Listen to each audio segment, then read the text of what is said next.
dunia cilai muna tilung hungkizam gamle nama dinga ahin ko anachan jo se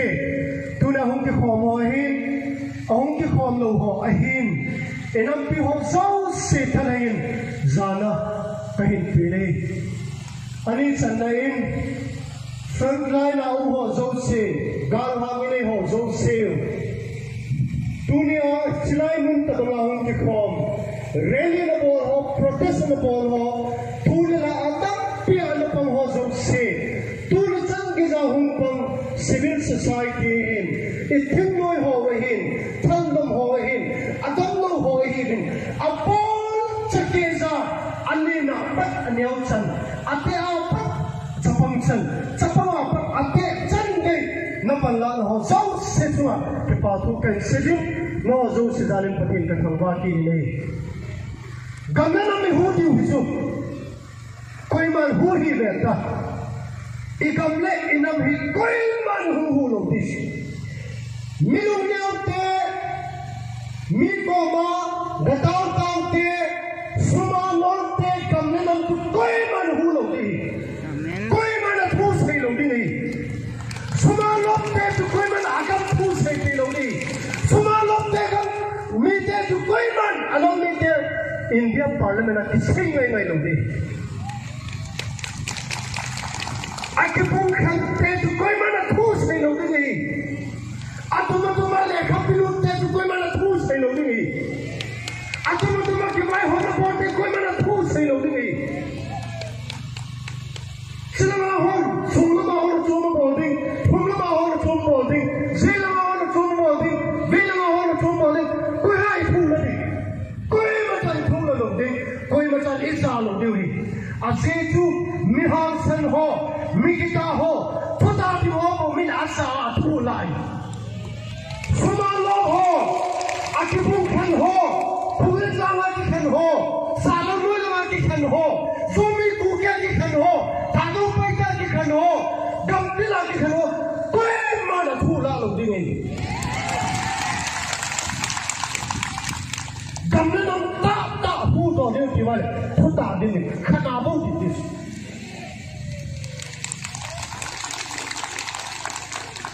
gam na nam hu to ta din tiu le than choi long si long mi pi ta ki hong di su thai loi long si long mi pi ta ki hong di su mi pi la um di su alam kai ho front line na thing loi than choi ho long su ket thai ta hi ko man su mi sakhatla mi songa mi songham mi nga ham kharin mi pi thu ka thu ki ti chi thai lo de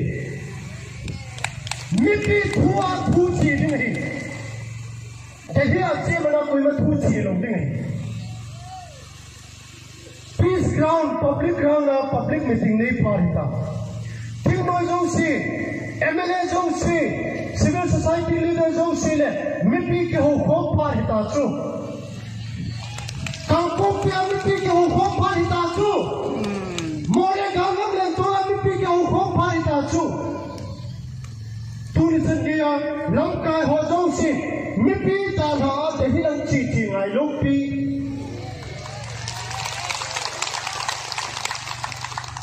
de ni ai de ka sei de lo me de ni ai lai tong ho de sei ngai chu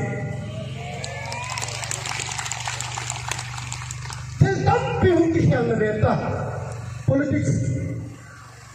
se ki pi hu tu na politics se ki pi hu 24 MP election politics of ihok din hilo nanu lo ha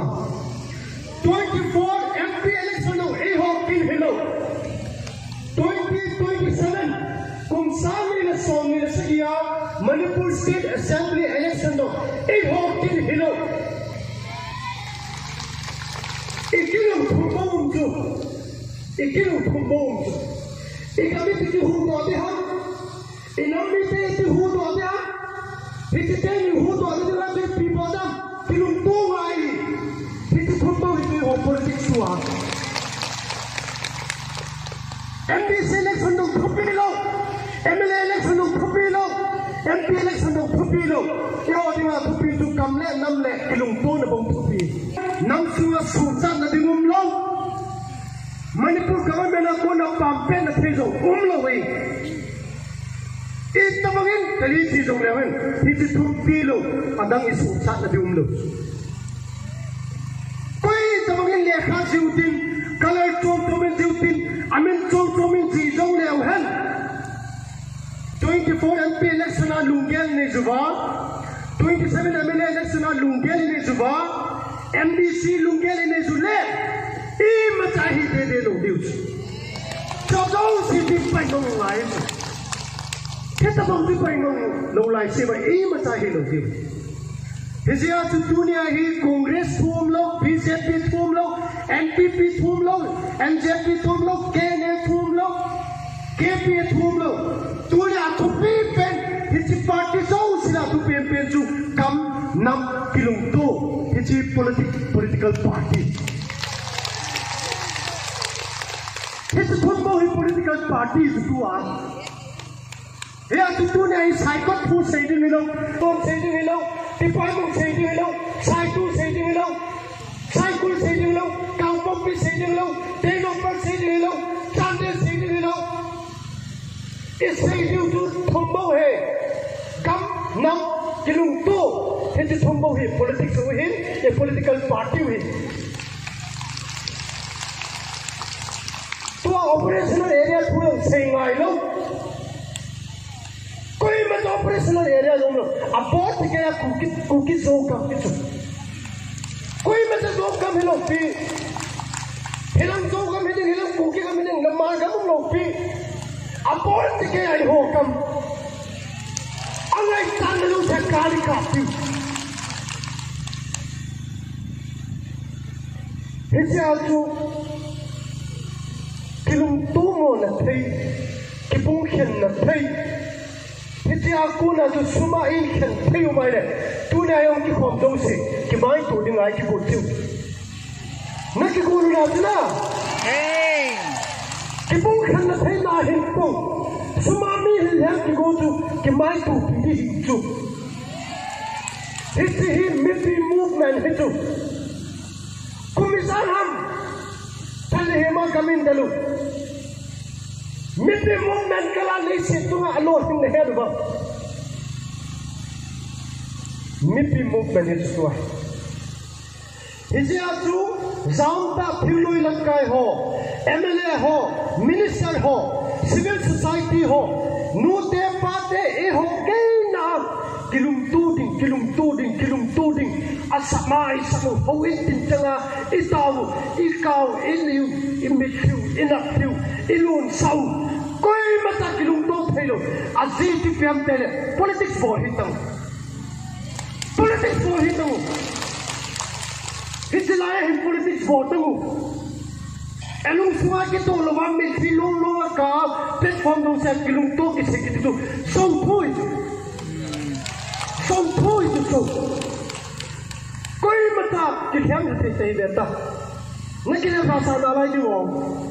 koi mata ki le bhasha the talo pia sia chu suma ki le bha na ki bung khen na ki le bha na ki to lo na ki le bha na a chum pur khai to ki le bha na ki to ki pom lo de Somi thuang ke pamlo kuki thuang ke pamlo mar thuang ke pamlo kilum tu na bo ke pam hiti tilo sonta na dum lo hiti tilo na tu na sa tu lia lekha na simsa bible na simsa ni ten points na simpi hiti ho ma khot ti chu hiti kam nam kilum tu na tilo vin etu cha te khanga sim tilo hindi e kamu sebutin enamu sebutin mi ho nei chawin tin kam tu mu tin mi ho nei ki chawin tin e ho so America te ta bang hiu tin Europe te ta bang hiu te ti wale sumai ki le bhasha lo diu